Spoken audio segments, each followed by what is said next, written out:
നമസ്കാരം. Champions ട്രോഫിക്കുള്ള Indian cricket ടീമിനെ പ്രഖ്യാപിച്ചത് മുതൽ വലിയ രീതിയിലുള്ള ചർച്ചകളാണ് വന്നുകൊണ്ടിരിക്കുന്നത്. രോഹിത് ശർമ്മയ്ക്ക് കീഴിൽ തകർപ്പൻ ടീമിനെയാണ് ഇന്ത്യ തെരഞ്ഞെടുത്തിരിക്കുന്നത്. പാകിസ്ഥാൻ ആതിഥേയരാകുന്ന ചാമ്പ്യൻസ് ട്രോഫിയിൽ ഇന്ത്യയുടെ മത്സരങ്ങൾ മാത്രം ദുബായിലാണ് നടക്കുന്നത്. ഇത്തവണ കപ്പിലേക്ക് എത്തേണ്ടത് ഇന്ത്യയെ സംബന്ധിച്ച അഭിമാന പ്രശ്നം കൂടിയാണ്. നായകൻ എന്ന നിലയിൽ രോഹിത് ശർമ്മയ്ക്കും ചാമ്പ്യൻസ് ട്രോഫി കിരീടം നിലനിൽപ്പിന്റെ പ്രശ്നമായി മാറിയിരിക്കുകയാണ്. എന്നാൽ ചാമ്പ്യൻസ് ട്രോഫി ടീം പ്രഖ്യാപനത്തിന് പിന്നാലെ ചില താരങ്ങളുടെ തഴയൽ വലിയ വിമർശനങ്ങൾക്ക് കാരണമായിട്ടുണ്ട്. സഞ്ജു സാംസൺ, മുഹമ്മദ് സിറാജ് എന്നിവരാണ് തഴയപ്പെട്ടവരിലെ പ്രധാനികൾ.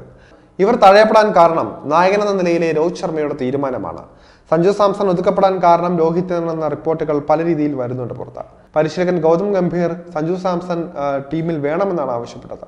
എന്നാൽ സഞ്ജു സാംസൺ വേണ്ട എന്നും മതി എന്നും തീരുമാനമെടുത്തത് നായകൻ രോഹിത് ശർമ്മയാണെന്നാണ് പറയുന്നത്. ഇന്ത്യയുടെ നായകനായി രോഹിത് ശർമ്മ വന്ന ശേഷം പല പ്രതിഭകളും തഴയപ്പെട്ടിട്ടുണ്ട്. ചിലർക്ക് മോശം ഫോമിലും തുടർ അവസരങ്ങൾ ലഭിക്കുകയും ചെയ്തിട്ടുണ്ട്.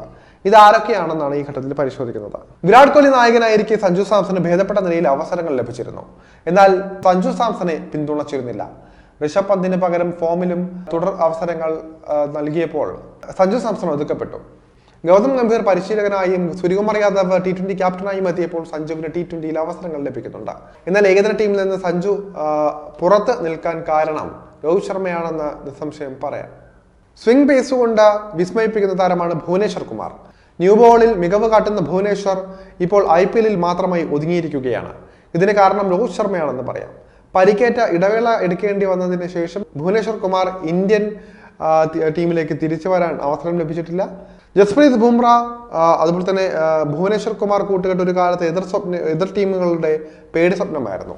എന്നാൽ രോഹിത് ശർമ്മ ഭുവനേശ്വർ കുമാറിനെ പിന്തുണയ്ക്കുന്നില്ല.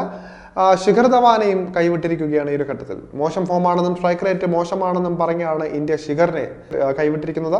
വിരമിക്കൽ മത്സരം കളിക്കാൻ ആഗ്രഹമുണ്ടെന്ന് ധവാൻ പറഞ്ഞിട്ടും അതിനുള്ള അവസരം നൽകിയിട്ടില്ല. രോഹിത് ശർമ്മയ്ക്കൊപ്പം ഓപ്പണറായി ഏറെ നാൾ തിളങ്ങിയ താരമാണ് ശിഖർ ധവാൻ. എന്നാൽ അവസാന സമയത്ത് ധവാനെ രോഹിത് ശർമ്മ കൈവിടുകയായിരുന്നു. മോശം സ്ട്രൈക്ക് റേറ്റിലുള്ള KL രാഹുലിനൊക്കെ വീണ്ടും അവസരം നൽകുന്നുണ്ട്. എന്നാൽ ധവാനെ പിന്തുണയ്ക്കാൻ രോഹിത് ശർമ്മ തയ്യാറാകുന്നില്ല എന്നൊക്കെയാണ് വസ്തുതയായിട്ട് പറയുന്നത്.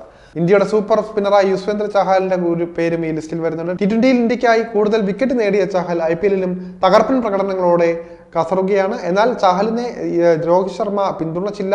വിരാട് കോഹ്ലി നായകനായിരിക്കെ ഇന്ത്യയുടെ സ്പിൻ ചുറുപ്പുചീട്ടായിരുന്നു ചഹൽ. എന്നാൽ ഇപ്പോൾ രോഹിത് ചഹലിനെ പിന്തുണയ്ക്കുന്നില്ല.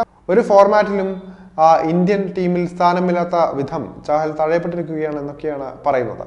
മുംബൈ ഇന്ത്യൻസിൽ രോഹിത് ശർമ്മയുടെ സഹതാരമായിരുന്ന വിക്കറ്റ് കീപ്പർ ഇഷാൻ കിഷന്റെ കാര്യവും ചില്ലറയല്ല. ഏകദിനത്തിൽ ഇന്ത്യക്കായി ഇരട്ട സെഞ്ചുറി നേടിയിട്ടുള്ള താരമാണ് ഇഷാൻ കിഷൻ. എന്നാൽ ഇപ്പോൾ ഇഷാൻ ടീമിന് പുറത്താണ് സ്ഥാനം. ഇനി പെട്ടെന്ന് തിരിച്ചു വരാനും സാധ്യത കുറവാണെന്ന് തന്നെ പറയാം. രോഹിത്തിൽ അതൃപ്തി ഉണ്ടാക്കിയിട്ടുണ്ടാകും എന്നുറപ്പാണ്. നായകൻ എന്ന നിലയിൽ രോഹിത് ശർമ്മ ഇഷാനെ പിന്തുണയ്ക്കുന്നില്ല. ഹർദിക് പാണ്ഡ്യയുമായുള്ള ഇഷാന്റെ ആദ്യത്തെ സൗഹൃദം രോഹിത്തിൽ അതൃപ്തി ഉണ്ടാക്കിയിട്ടുണ്ടാകും എന്നാണ് സൂചന.